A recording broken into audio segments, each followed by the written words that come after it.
The views, information, or opinions expressed in this episode are solely those of the individuals involved and do not necessarily represent those of the University of Hawaii College of Tropical Agriculture and Human Resilience, our funders, or any of the organizations affiliated with this project.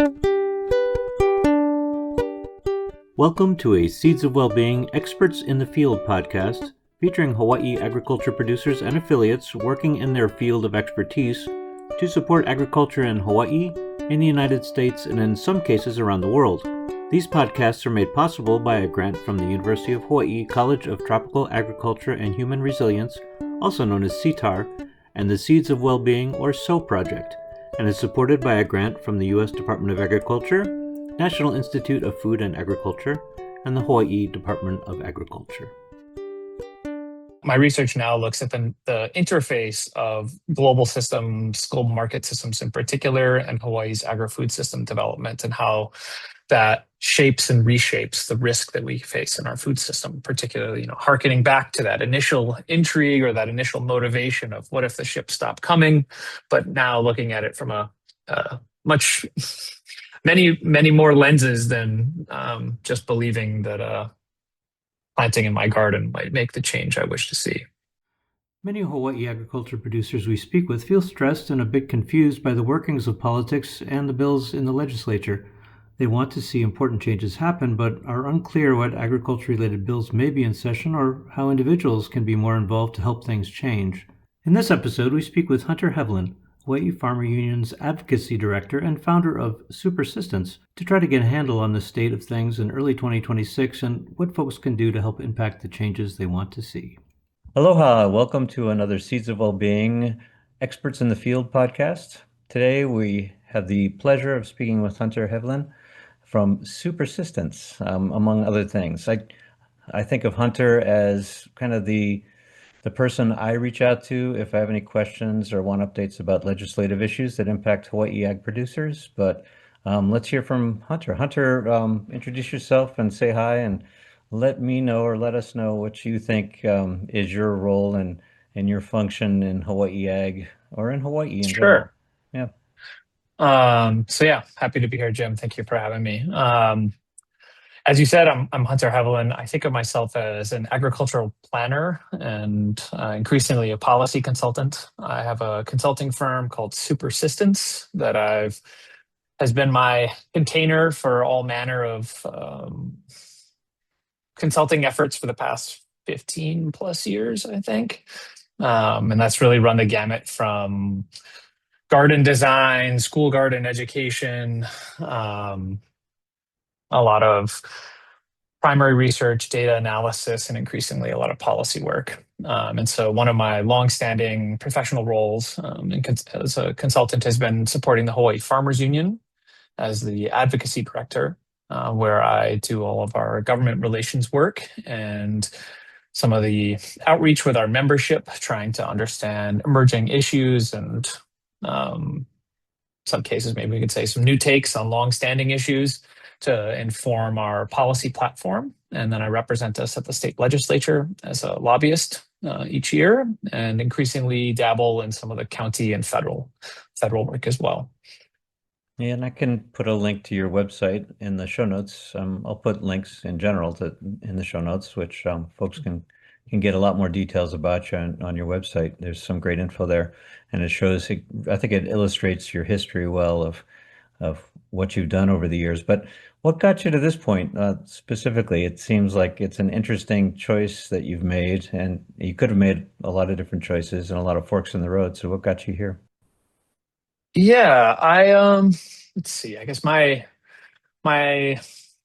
professional work and my academic work have long been intertwined. So I grew up here in Hawaii, mostly on Oahu, some on the Big Island. And in my time here, I spent a lot of time outdoors and Boy Scouts, hiking, hunting, and just spending time in our wonderful natural environments. And I think as I was finishing high school and looking at kind of what sort of impacts and how I wanted to live in the world, the interest in, I think, what I now term kind of radical self-sufficiency came about. The long-standing narratives of, if the boats stop coming, our food import dependence and so forth, pushed me towards an interest in, what could be seen as like a back to the land style movement. And certainly my years on the Big Island found many compatriots and good friends interested in similar things. And so from that interest grew participation in the permaculture movement and permaculture design. So I ended up taking a permaculture design course, and that really got me fired up. I was pretty much from the outset just taken with the notion of working with the intersection of, I guess, what I now term sort of landscape architecture, sustainable agriculture, and community development. So for those who might not be familiar, permaculture design approaches the really kind of a human-centered design that really tries to take into account through an ethical set of ethical lenses of earth care for people, and resource redistribution or fair distribution of resources, that tries to bring in components from indigenous agriculture, perennial agricultures, and a variety of other systems that needed to be integrated to sustain people in a given place. So this could be waste management, water resources, economic systems, and even beginning to focus on social structures. So after many years of working as a permaculture educator, as a designer, both in Hawaii as well as in international development contexts, I oriented my education to follow kind of a similar track. So I ended up doing my associate's degree at Hawaii Community College there in Hilo in the tropical forest ecosystem and agroforestry management program. I actually transferred from a bachelor's program at Manoa to that program just out of the fascination and intrigue with agroforestry and complex production systems. And that work in, I guess, what I now think of as kind of site design, gave way to a bachelor's in sustainable community development with a interest in my I guess I call my thesis there, looking at the intersection of disaster risk reduction and permaculture design, really informed by my work in disaster response in Haiti after the earthquake in 2010, and looking at other ways that this design lens could inform how we can wield natural systems to reduce risk, and to have natural systems ideally play a role in sustaining us through crises, not just in blue sky periods. So that went from kind of the ecosystem to the site design, if you will, to where social structures beginning to integrate. And then I pursued a master's degree at University of Hawaii at Manoa in the urban and regional planning program, and again did another focus in disaster management in their disaster management humanitarian assistance certificate.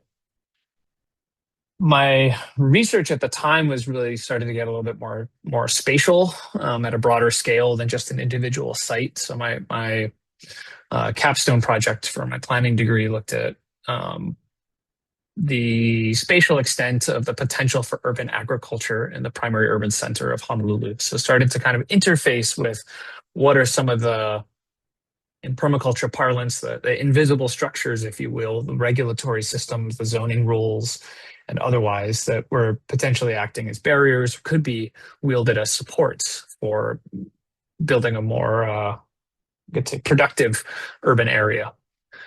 And subsequent to my master's program, I enrolled in the Geography and Environment department at UH, where I'm now a PhD candidate, looking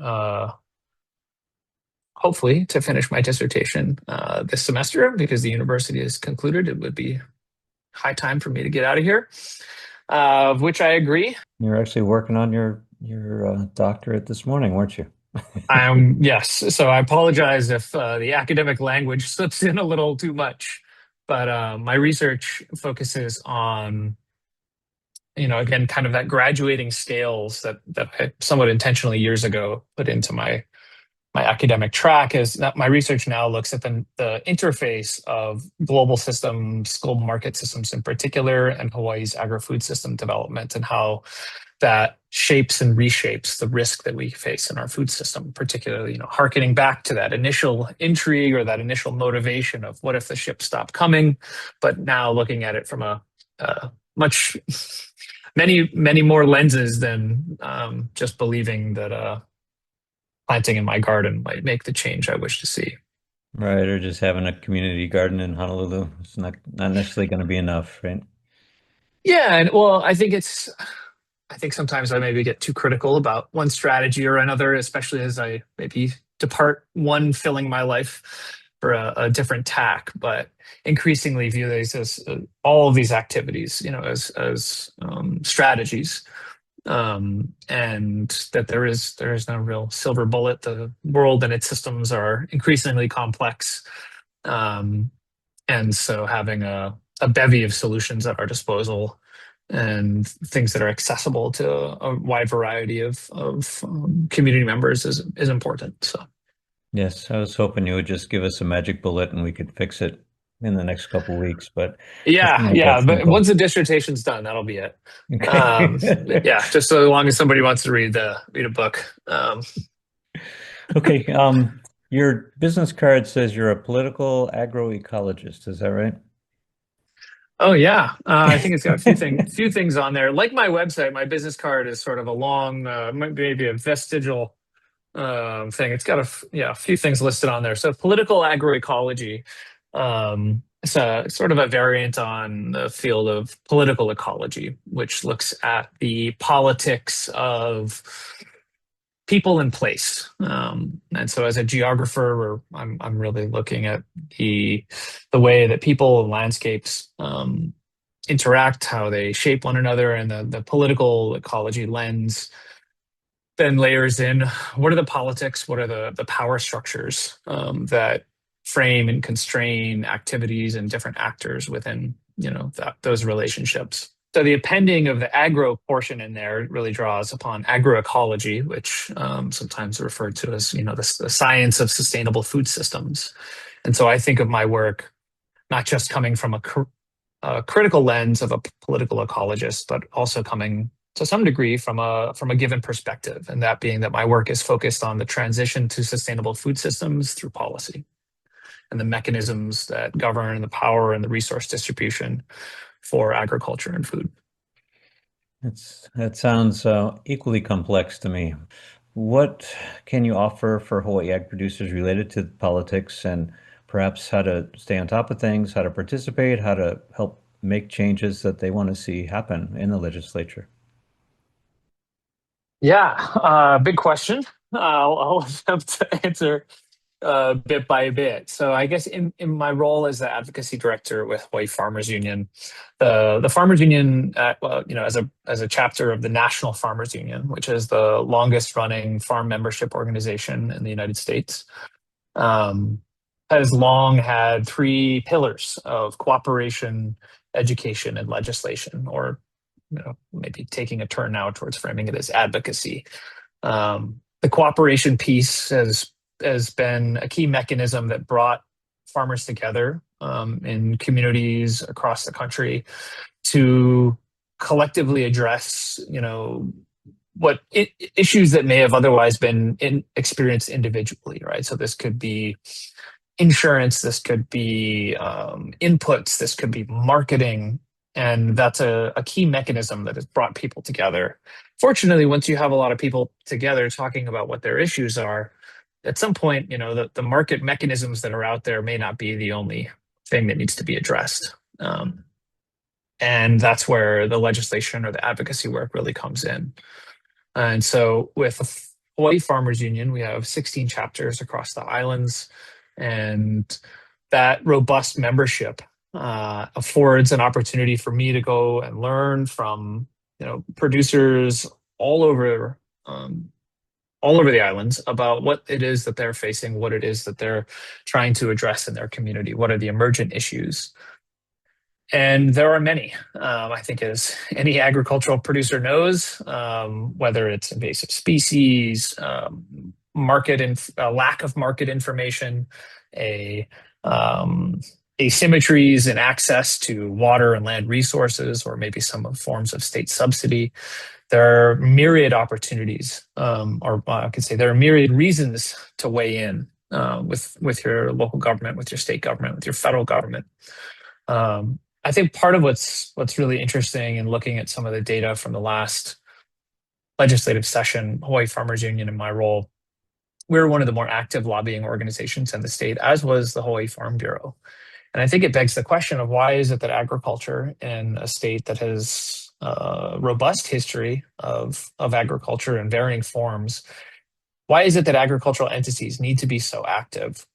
And I think it speaks to the structure of the structure and the headwinds that many agricultural operations face, right? We have not a quickly growing land base. I don't know if anybody's planning on farming loihi anytime soon. I think it'll be a while.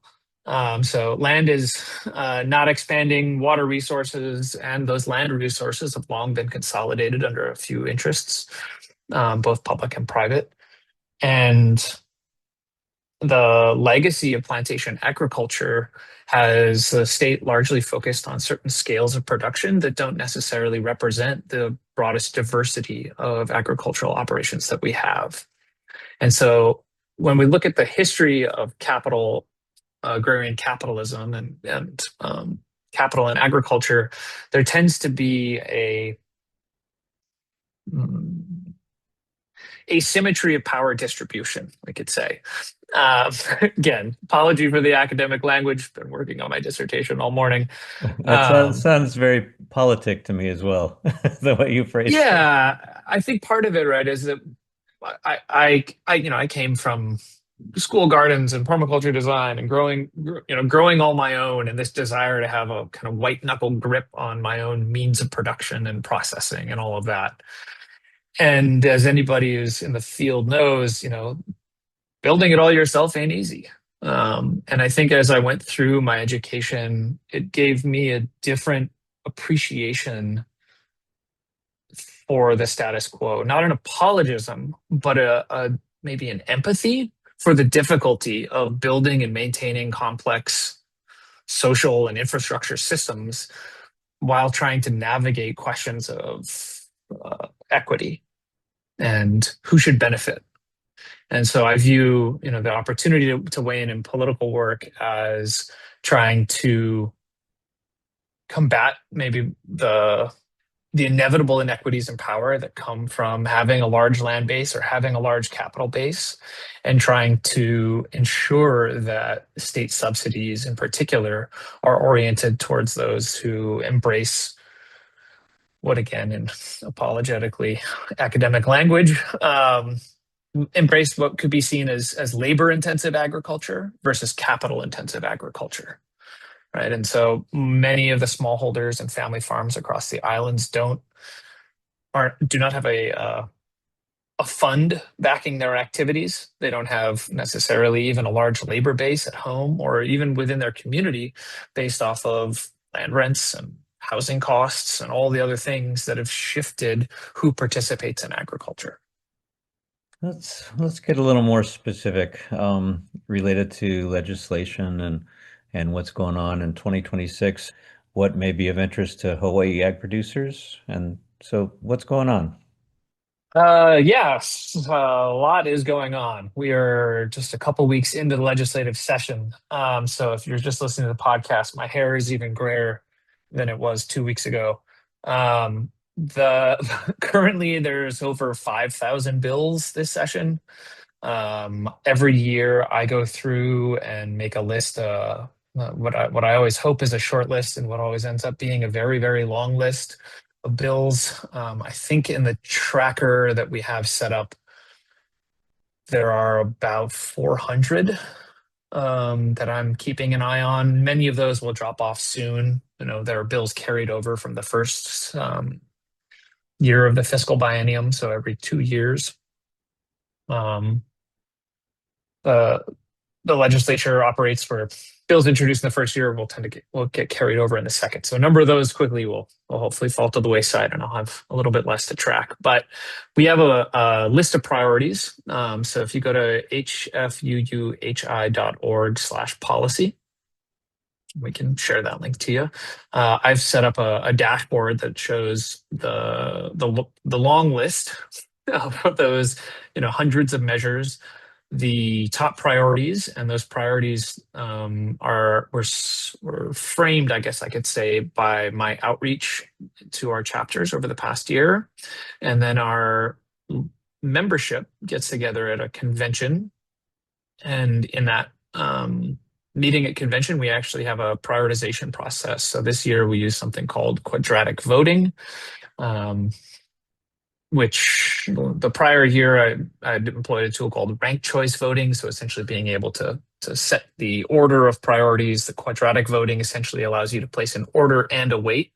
So it allows me and our legislative committee to get a sense from that membership who were there of, this is number one, this is number two, but how close is number one to number two? And what came out of the last convention was a strong interest in agricultural housing.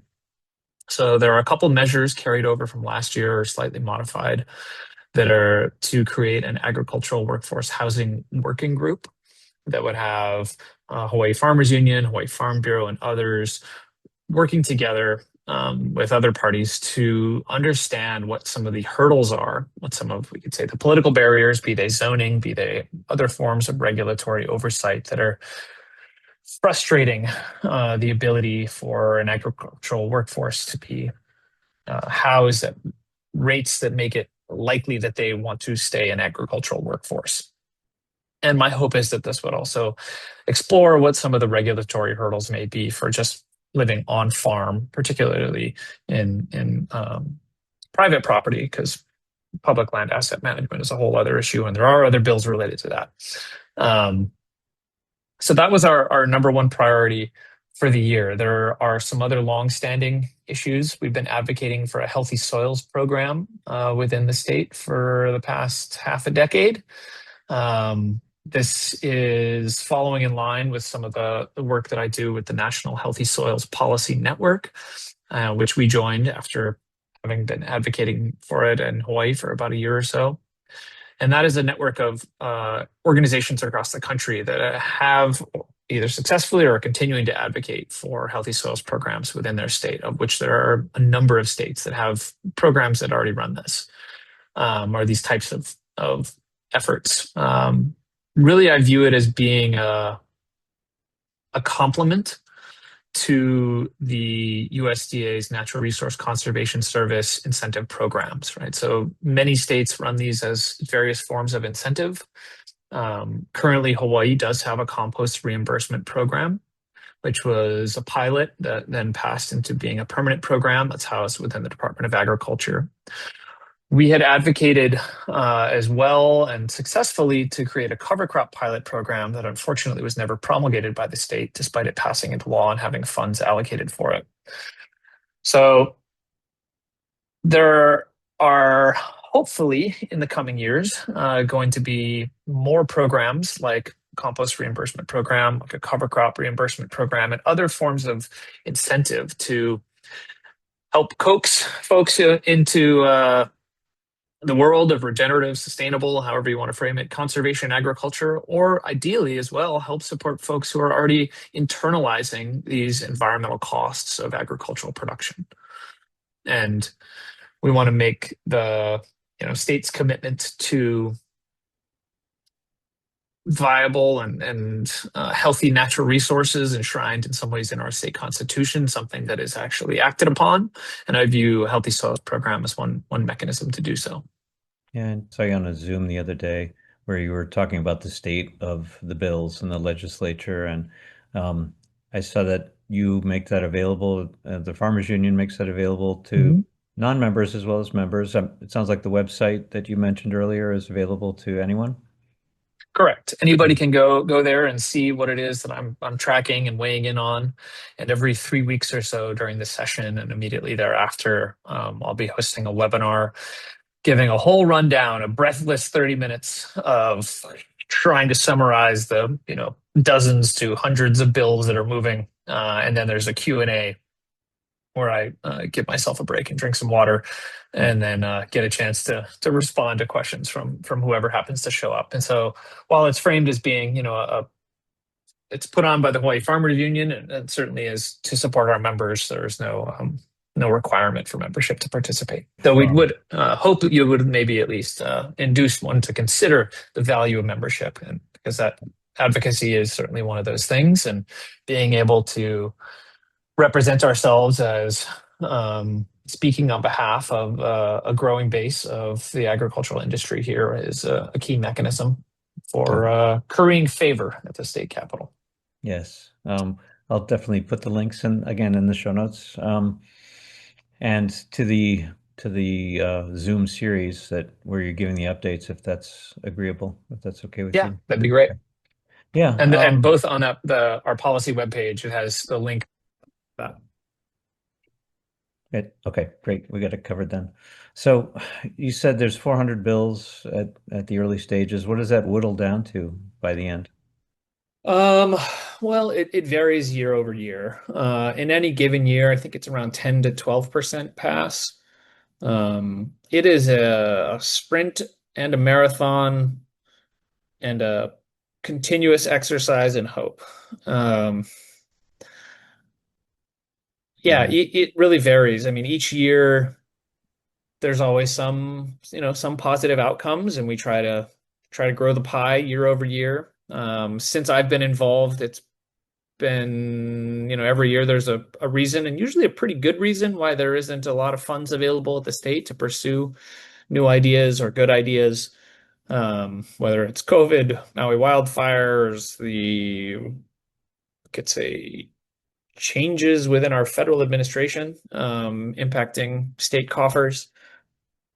So there's a fiscal reality that has to be considered if we're trying to effectively move policy forward, and that's part of the work of the legislative committee. And it's also part of my role is to track some of those ins and outs of what's happening in terms of state budget, how that's going to influence the capacity for ideas to move forward at the Capitol. So, for example, while we advocated for the past 5 years to create a healthy soils program and fund it, the measures that we're looking at this year are mainly focused on just creating the container within, and this year we're actually working with the Climate Commission to house something there. And then in future years, we can then pursue, the establishing, piloting, and then ideally the establishing of a variety of incentive programs. So that's part of the kind of the calculus of trying to get things across the finish line. Got it. And we actually spoke with NRCS. It was our last podcast for 2025, and we heard what a tumultuous year it's been politically and funding wise for them, and it has been for so many this past year. So what's the current climate of the legislature in Hawaii? Is there an impact on that, I imagine? Yeah, I mean, not just on the the legislature, but there was a legislative briefing I participated in. It was a joint briefing, if I recall, with the Senate Agriculture and Environment and Judiciary committees in the summer or fall of last year. And I believe one of the stats that was put forward was that there was over $100 million lost to the agricultural sector, just to the agricultural sector. Right? And this was in the form of various grants and funding mechanisms supporting everything from climate smart commodities to regional food business centers and a variety of other efforts. So the impacts should not be understated. This is a drastic change at the federal level, and it in many cases is rolling back programs that have taken a long time to establish. And the potential harms of that are difficult to overstate. One example that I think is instructive is right here at home. In the wake of the 2008 financial crisis, Hawaii decided to essentially decimate the Hawaii Agricultural Statistics Service. That entity had been in cooperation with USDA or federal entities for decades, and in some cases without even, I think, a whole lot of other federal support, had been compiling market information within the islands. So through Haas and its precursors, I could tell you how many eggs were produced in the month of July 1952 on a given island. But with the removal of that service in 2008, it's difficult for me to tell you how many were produced in the state last year. And any of that accounting is largely done by the federal service. And And while the when you state, said, yeah, sorry, when you said $100 million is gone, is that in Hawaii? Is that's just in Hawaii. just in Hawaii? So Yeah. yeah, so other programs like that that are gone, like do you have any examples? Of programs that are gone in Hawaii. Yeah, so the Climate Smart Commodities Program was one. There was which was a partnership of a variety of entities, let's say stewarded out of UH. There was a regional food business center that Hawaii Good Food Alliance had been administering that had many entities in Hawaii as well as other island jurisdictions under the United States as well as Alaska. So tens of millions of dollars just in those programs alone. Not to mention the whole slew of other smaller cuts and rollbacks. And so those rollbacks, making the case that they are significant in terms of an individual program that gets cut. But when we see shifts in staffing availability, like has happened in a lot of USDA departments, we in Hawaii don't have to imagine what those effects are like because we are currently living them, right? The state deciding to roll back our ag statistics service in 2008 means that we don't have good market intelligence today to inform effective farm planning. For the Right. past few years, we've been advocating, and the Department of Agriculture has a bill again this year to reestablish or expand portions of that agricultural statistics service, but all of the relationships that have been built up over decades with enumerators out visiting with farms, having folks in their Rolodex and who are happy to take the call, all that infrastructure is gone. And so you can imagine at the federal scale then what the potential impacts can be long term and how difficult it will be to rebuild some of these structures. Okay, well, now that I'm thoroughly depressed, um, what, I what, there what, are some foils though I've got. well, and you said it's an exercise in hope. I think I heard you say something to that effect. So, what can we do that may give us hope or Hawaii ag producers hope? Like, I, I'm like about 75% of Hawaii ag producers. I'm small scale, less than 10 acres, trying to do regenerative ag, trying to connect with the community, trying to maintain a foothold. But there are legislative issues that I think could be important to me to see pass. I mean, I can look at your portal, I can see what's going on with those bills, but can I take action? Should I give testimony? Should I get more involved? Like, what can I do? Yeah, all the above. You can check out that portal. I somewhat intentionally, well, half intentionally didn't bore everyone with bill numbers, and also because there's 5,000 of them swirling in my head, I haven't committed them to memory yet. But the opportunities to get engaged are many. If you just want to bone up on what exactly is moving, we have emails that go out regularly, social media posts that share about some of those bills, and again, the webinars. In terms of taking action, weighing in, providing testimony in support, or giving your 2 cents on a given bill, like that website I mentioned as well, the hfuhigh.org/policy has a bit of a very succinct, or what I attempted to be succinct overview of how to get signed up at the legislature to provide testimony. So that's one mechanism. I think, as you mentioned, connecting with your community is another, right? And so we have chapters across the islands. They have meetings with varying cadences and community events and potlucks and trainings and speakers and movies and all manner of activities. And while everyone is never short of things to do, notifications that are vying for our attention, I think the relationship building within your community is really the fundament of not just political action, but of good social action, and really maybe the fundament of society overall, right? And that I see as the foil or the opportunity that really comes clearer into focus, particularly as challenges to our democracy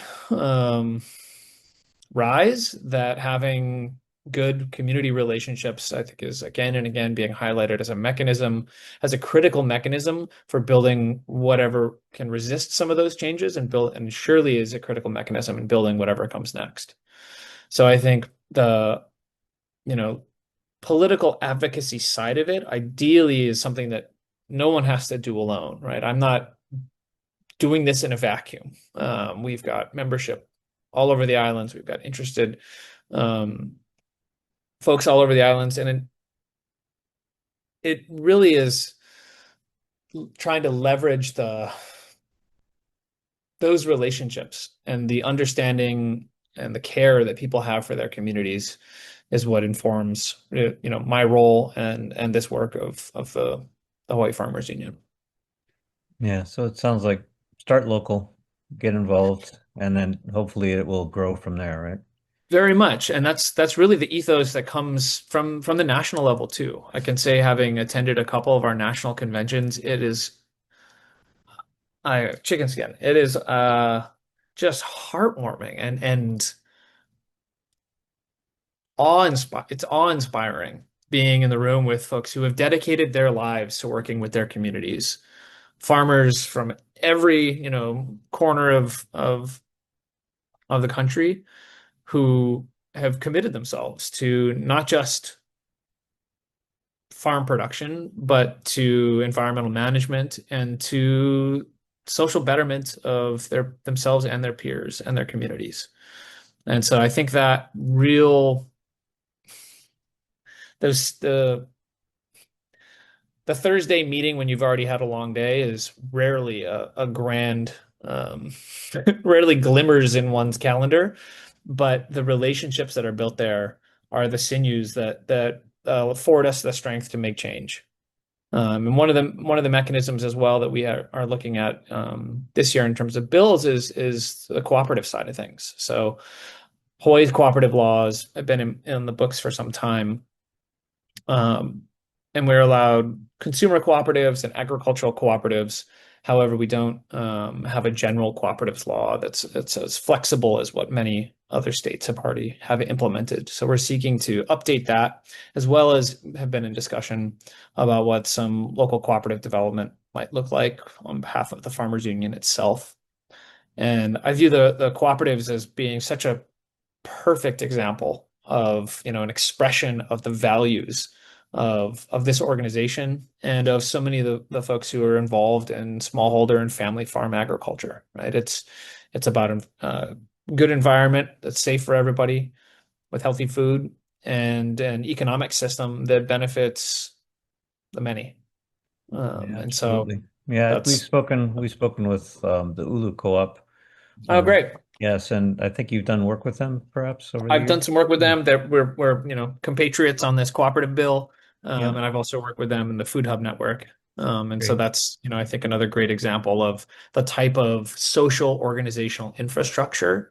The Food Hub Hui itself actually was supported that sort of initial coordination through the Farmers Union, as were the creation of a couple of different food hubs across the islands. And so viewing that as a collective infrastructure that increasingly, as they've grown in their capacity, I view as really trying to bridge we could say, the small parcel size and the increasingly global market that one has to compete against. We thank Hunter for taking time in his very busy schedule to talk with us about his work to move the needle for Hawaii agriculture and help Hawaii Farmers Union and others track and advocate for legislation that's important to local agriculture producers. Use the links in the show notes to learn more, connect with others, and perhaps find ways to make a difference and have your voice heard. Any closing comments you want to make to Hawaii ag producers? I hope that the work that we do on behalf that the Farmers Union does on behalf of its members and on behalf of the Hawaii agricultural sector is something that's impactful, something that approaches the kind of impact that farmers are making every day in their fields and in their families and in their communities. So if any of this has piqued your interest, please don't hesitate, reach out our way. You can join up with your local chapter. You can weigh in on a bill of interest. You can lend an ear during one of our webinars or pipe up with questions that are relevant to you and your community. And that's really what we're here for. So yeah, I appreciate the opportunity to share some of my takes, get a little respite from my dissertation, and I'll be dashing off the legislature here shortly. So thank you so much. The intention of these podcast series is to create a safe space for respectful and inclusive dialogue with people from across a broad and diverse spectrum involved in growing and making accessible the food we share together. A diversity of voices, perspectives, and experiences can serve to deepen mutual understanding, to spark creative problem solving, and provide insight into the complexities of our agricultural system. If you, or listeners, have experiences with Hawaii agriculture ecosystem, from indigenous methods, permaculture, smallholder farmers, to large, including multinational agricultural industrial companies, and everywhere in between, and you would like to share your story, please contact us. We welcome your voices and perspectives.